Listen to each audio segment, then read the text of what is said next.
Hello, my dear students of class 7. So, let's continue with page number 23, chapter number 7.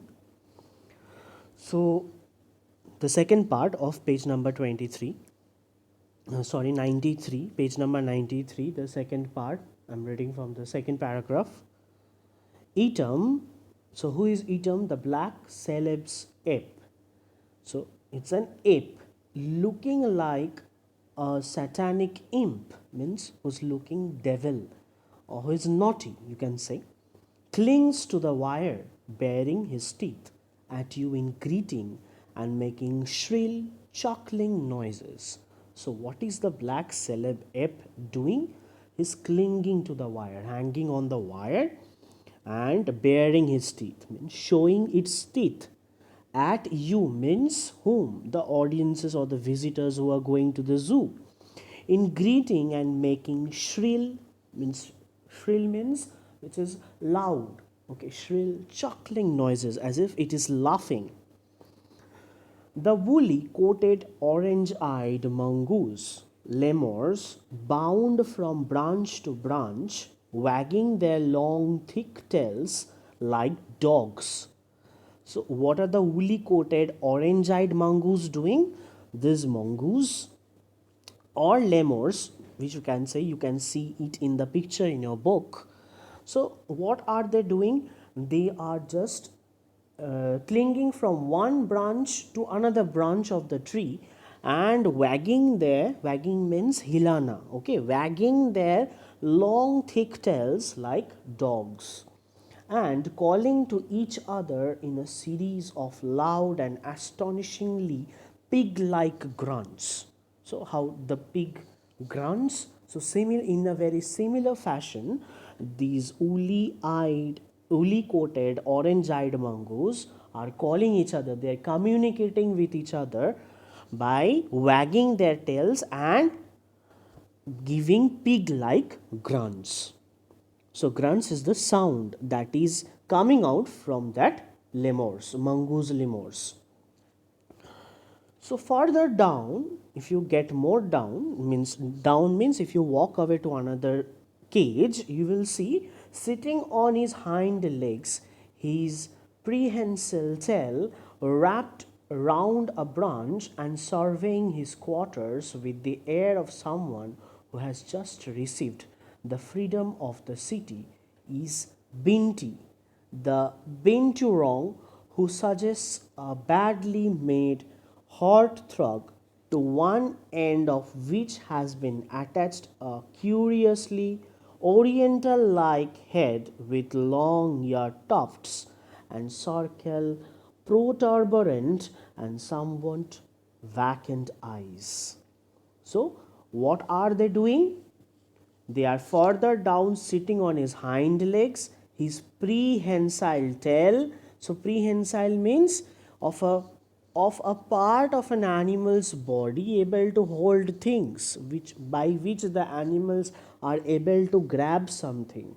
So that is called prehensile tail, wrapped around a branch and serving his quarters with the air of someone who has just received the freedom of the city. Means they are smelling something in the air as if somebody new has come to their town, and is Binti, the Binturong, who suggests a badly made hearthrug to one end of which has been attached a curiously oriental like head with long ear tufts and circular protuberant means which is bulging out, swelling, something which is swelled up, and somewhat vacant eyes. The next door cage appears to be empty, but if you run your finger along a wire, a troop of diminutive marmosets come tumbling. What is the meaning of diminutive? It means very much small. Move on to the next page, that is page number 94.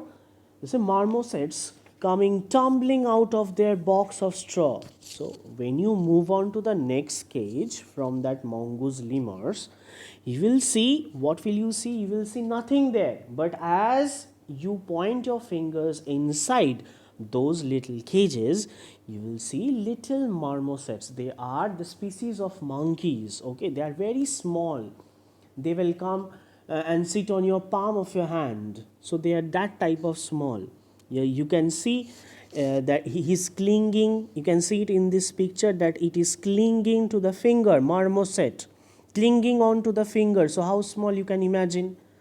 So it is coming out of the box of straw. Okay, twittering and trilling like canaries.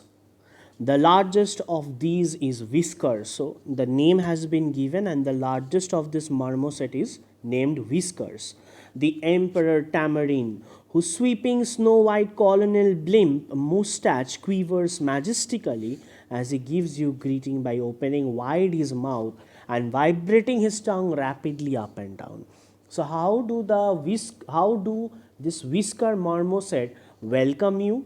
They welcome you by vibrating its tongue rapidly up and down. So by this we come to an end of the chapter.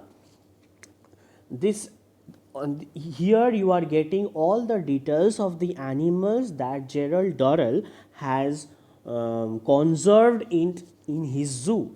Okay, it's in New Jersey, USA.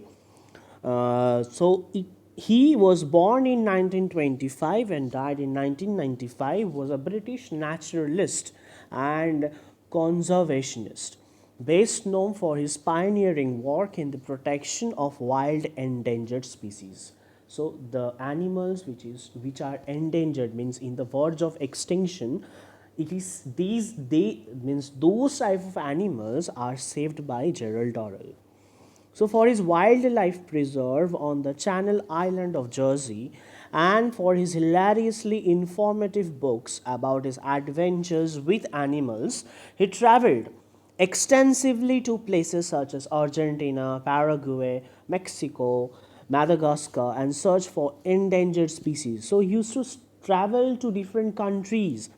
Okay, why he used to travel to different countries? He used to travel to different countries to such endangered species, and his writing and television series were based on these travels. Some of the most popular books include My Family and Other Animals and A Zoo in My Luggage. So these are the two works that are very popular of Gerald Durrell. Okay, so by this we come to the end of this chapter. Follow all the part 1, part 2 and part 3 to get a good note, a good synopsis of this chapter.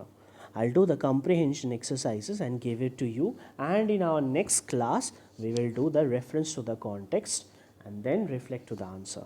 Okay, so have a good day, enjoy your day, bye bye.